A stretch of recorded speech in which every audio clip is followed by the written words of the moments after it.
नमस्कार, फाइटर समाचार में आपका स्वागत है। पेश है आज 3 अगस्त दोपहर 3 बजे राजस्थान की खास खबरें।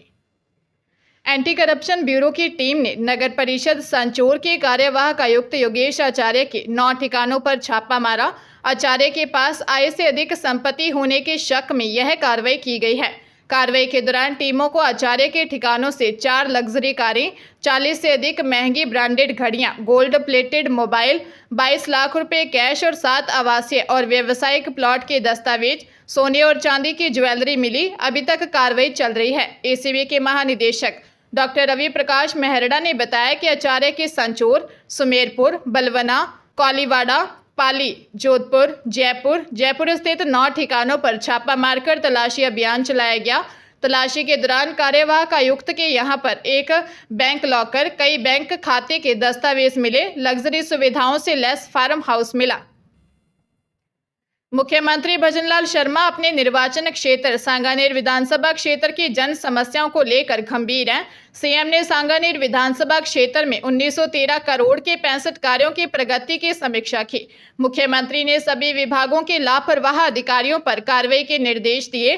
सांगानेर में बड़ी संख्या में पेयजल कनेक्शन पेंडिंग रहने और काम में लापरवाही बरतने वाले एईएन व जेईएन को तत्काल हटाने के निर्देश दिए हैं। सीएम ने कैंप लगाकर पानी कनेक्शन के आवेदनों को शीघ्र निस्तारण करने के निर्देश दिए। इसके साथ ही प्रदेश भर में नल कनेक्शन के लिए आवेदन की प्रक्रिया का सरलीकरण करने के निर्देश दिए। बैठक में मुख्य सचिव सुधांश पंत सहित अन्य अधिकारी व सांगानेर के जनप्रतिनिधि मौजूद थे। उन्होंने कहा कि आमजन से सरोकार रखने वाले विभागों में किसी भी स्तर पर लापरवाही बर्दाश्त नहीं की जाएगी। कांवड़ यात्रा की शुरुआत हो चुकी है। इस बार कांवड़ यात्रा को लेकर कई विवाद भी सामने आए हैं। इसी बीच धौलपुर कलेक्टर का एक आदेश काफी चर्चा में है।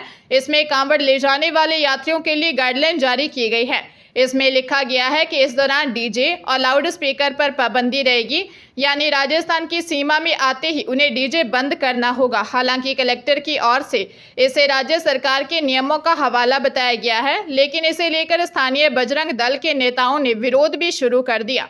आदेशों में ये भी लिखा है कि कांवड़ यात्री तलवार, डंडे, स्टिक या फिर बेसबॉल आदि लेकर साथ में नहीं चल पाएंगे। हरिद्वार से आने वाले पैदल कांवड़ यात्री कांवड़ पटरी का ही प्रयोग करें। कांवड़ यात्री अराजक तत्वों से सावधान रहें। जलदाय मंत्री कन्हैयालाल चौधरी ने विधानसभा में माना है कि उनके विभाग में भ्रष्टाचार फैला हुआ है। पानी पर बहस का जवाब देते हुए कहा, मैं 40 अफसरों को सस्पेंड कर चुका। अगर मैं अंदर तक गया तो मेरे विभाग में एक भी नहीं बचेगा। इस लेवल का भ्रष्टाचार है। ज़्यादा मैं कह नहीं सकता। मेरे पास विभाग है, मुझे विभाग को भी चलाना है। इसके साथ ही पानी पर बोलते हुए मंत्री ने कहा, हम बिजली पैदा कर सकते हैं लेकिन पानी पैदा नहीं कर सकते। पानी खत्म हो जाएगा तो बालाजी महाराज ही वापस ला सकते हैं। मंत्री ने कहा, कांग्रेस राज में जल जीवन मिशन में भ्रष्टाचार हुआ। पानी योजना बना दी गई, पता ही नहीं उसमें पानी कहां से आएगा। केंद्र सरकार ने जल जीवन मिशन में जो फंड दिया उसका 20% ही खर्च कर सके थे। प्रदेश में बेटियों को प्रोत्साहित करने के लिए राज्य सरकार ने लाडो प्रोत्साहन योजना के रूप में एक नई योजना की शुरुआत की है। महिला बाल विकास व बाल अधिकारिता विभाग की राज्य मंत्री डॉक्टर मंजू भागमार ने बताया कि राज्य सरकार की लेखानुदान घोषणा की पालना में यह योजना शुरू की जा रही है। ये योजना 1 अगस्त 2024 को और उसके बाद जन्म लेने वाली बालिकाओं पर लागू होगी। योजना के तहत बालिका के जन्म से लेकर स्नातक परीक्षा उत्तीर्ण करने और 21 वर्ष की उम्र पूरी करने तक 7 चरणों में 1 लाख रुपए की राशि दी जाएगी। योजना का लाभ लेने के लिए जाति, धर्म, वर्ग, आयु सीमा जैसे कोई बंधन नहीं रखे गए हैं। योजना का लाभ लेने के किसी भी प्रकार के आवेदन का प्रावधान नहीं रखा गया है। संपूर्ण भुगतान 7 किश्तों के रूप में डीबीटी के माध्यम से ऑनलाइन किया जाएगा। राजकीय विद्यालय के अतिरिक्त निजी विद्यालयों में पढ़ने वाली बालिकाओं को भी योजना का लाभ दिया जाएगा। मुख्यमंत्री भजनलाल शर्मा की अध्यक्षता में आज शाम 5 बजे कैबिनेट की बैठक होगी।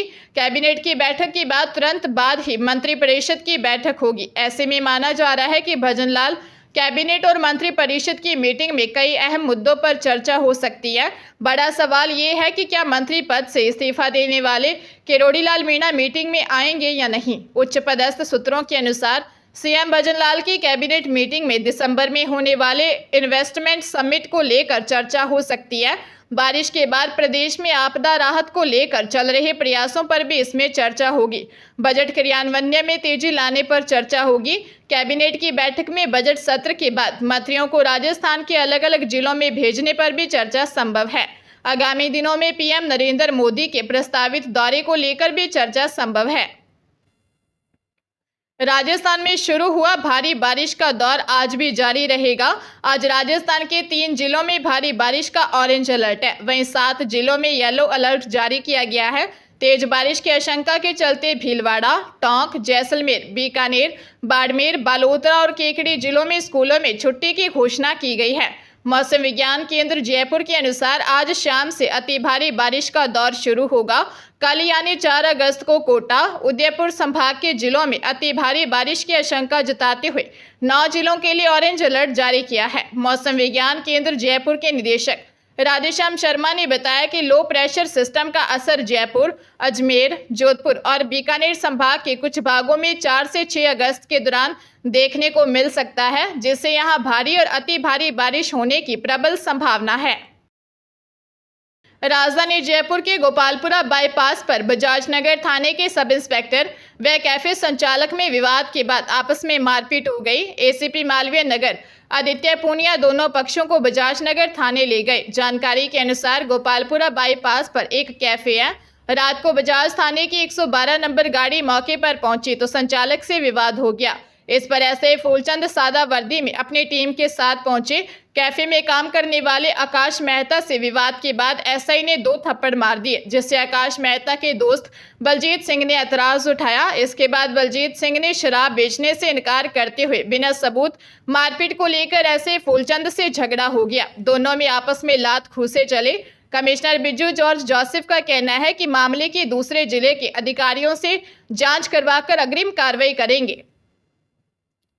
विधानसभा के बजट सत्र में अब तक 20 बैठकें हो चुकी हैं, लेकिन इस दौरान सरकार विपक्ष से ज्यादा सत्ता पक्ष के विधायक एवं पूर्व मंत्रियों से ज्यादा घिरती नजर आई। फिर चाहे प्रश्नकाल हो या शून्यकाल या फिर अनुदान मांगों पर चर्चा, हर दिन किसी न किसी मुद्दे पर सरकार को बगले झांकना पड़ता है। कुछ मौकों पर तो स्पीकर को दखल देना पड़ा है। मंत्रियों की आधी अधूरी जानकारी में दिए जवाब से सदन में सरकार की किरकिरी हो रही है। भूजल प्राधिकरण बनाने को लेकर सरकार सदन में बिल ले आई। सत्ता पक्ष के केसाराम चौधरी, दीप्ति किरण माहेश्वरी और केसाराम चौधरी ने बिल का विरोध किया। पूछा कि प्राधिकरण के सदस्यों में एक भी जनप्रतिनिधि शामिल क्यों नहीं किया गया। मंत्री के पास जवाब नहीं था। नतीजा, सरकार को यह बिल प्रवर समिति को भेजना पड़ गया। ज्यादा बारिश को मंत्री ने पॉजिटिव बताया, मगर मौतों की जानकारी उन्हें नहीं दी। भरतपुर के डीग जिले के कैथवाड़ा थाना इलाके में गौ तस्करों और पुलिस के बीच मुठभेड़ हो गई। पुलिस ने एक गौ तस्कर को गिरफ्तार कर लिया। 2 तस्करों की तलाश जारी है।